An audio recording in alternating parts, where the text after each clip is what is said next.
जर्जर शरीर, लेकिन हड्डियां दधीची जैसी, जैसे सारा जीवन ही मानव कल्याण के लिए अर्पित करना चाहते हों।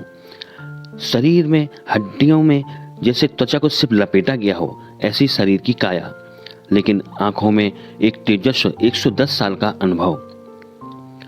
निरंतर अपने स्वावलंबन से स्वयं सारे काम करने वाले श्री सियाराम बाबा नर्मदा तट पर अपना जीवन जैसे जी रहे हैं। आइए उनसे ही अगली कड़ी में अब हम सुनते हैं उनके ही द्वारा उनके श्रीमुख से दिए गए उनके कुछ प्रश्नों के उत्तर। आइए चलते हैं। आज दुनिया में बहुत दर्द और तकलीफ है, उसकी क्या वजह है? बचपन का ये सब जीवन का कर्म जीवन ही करता है। माता पिता के पैदा होने वाला माता पिता उसको नहीं संभाल सकते हैं, क्योंकि उसके कर्म से वो आया है और माता पिता उनके कर्म से है। जो कुछ है माता पिता उनके कर्म के मानते जाते हैं और जो उनके परिवार है वो उनके कर्म से जाते हैं। कोई किसी का साथी नहीं संसार में, केवल कर्म साथी है। आज के प्राणियों को सही दिशा कैसे मिले? ये तो संसार में संगति का असर पड़ता है।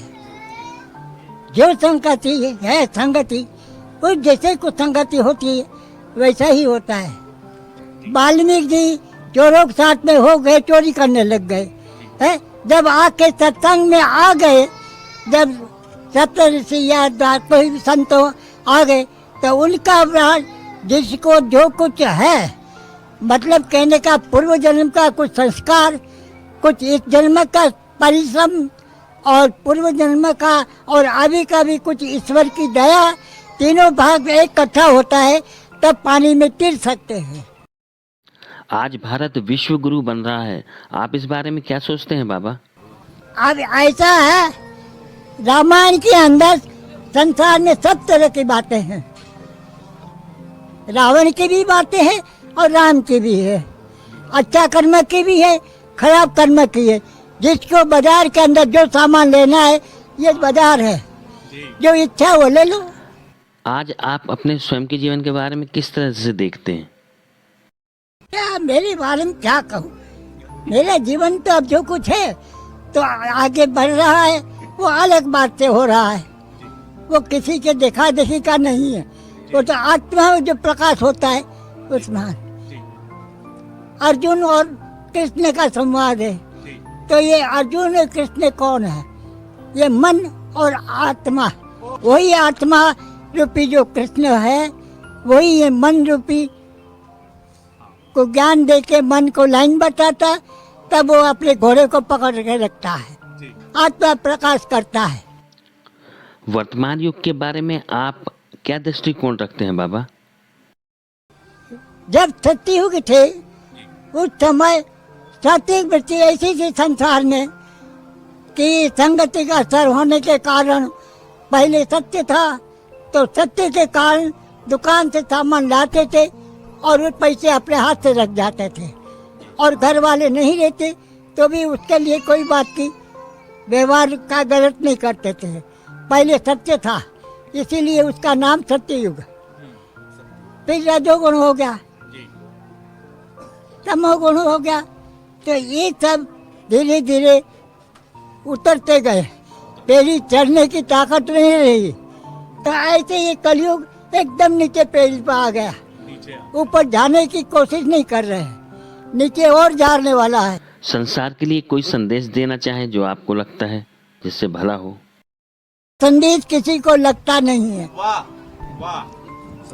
ये जो केवल दिखावा है, बाहरी बातें हैं। बाकी जिसको पूर्व जन्म का संस्कार है, ऑटोमेटिक उसके अंदर प्रकाश करेगा और सही भी प्रकाश करेगा। यहाँ आप कब आए बाबा और क्यों बसे? क्या कोई खास वजह थी इस स्थान में? अच्छा, हमने यहाँ सन 55 में आए थे, ज्येष्ठ महीना में। सन 55 में ज्येष्ठ महीना में एकादशी के दिन, तब से अब तक के उन्होंने मेरा नाम यही, मैं जय श्री राम के सिवाय कुछ बोलता ही नहीं था, इसलिए उन्होंने जय श्री राम भ्रमण करा जमात में। 5 साल। फिर बाद में आज इधर आया। एक अनायास बारिश का समय आना आ गया तो जगह अच्छी मिल गई, रुक गया। किसी के कहने से नहीं रुका था, अपनी इच्छा से रुका। रामायण का पाठ आप प्रतिदिन कितने घंटे करते हैं बाबा? ऐसा कोई नियम नहीं है, चल रहा है। कोई ऐसा नियम नहीं कि इतना करना है, इतना करना है, कुछ नहीं। जब फुर्सत मिली बांटने लग गए। माँ नर्मदा में आपको कोई शक्ति दिखती है बाबा? नहीं, हमको कोई शक्ति नहीं दिखती। हम शक्ति की परीक्षा नहीं करते हैं कि क्या मिली। हम हमारा काम हमारा कर रहे हैं, वो उनकी इच्छा से शक्ति दे रही है, चल रहा है हमारा काम।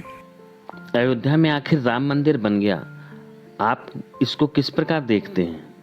हम ये बातों से दूर रहते हैं। अपना भजन करना, हम उस बातों से नहीं रहते। ये तो कुछ हो रहा है, जिसका जो इच्छा है वो कर रहे हैं, ये कोई मतलब नहीं है। हम ऐसा प्रचार नहीं करते, हम हमारा काम कर देते।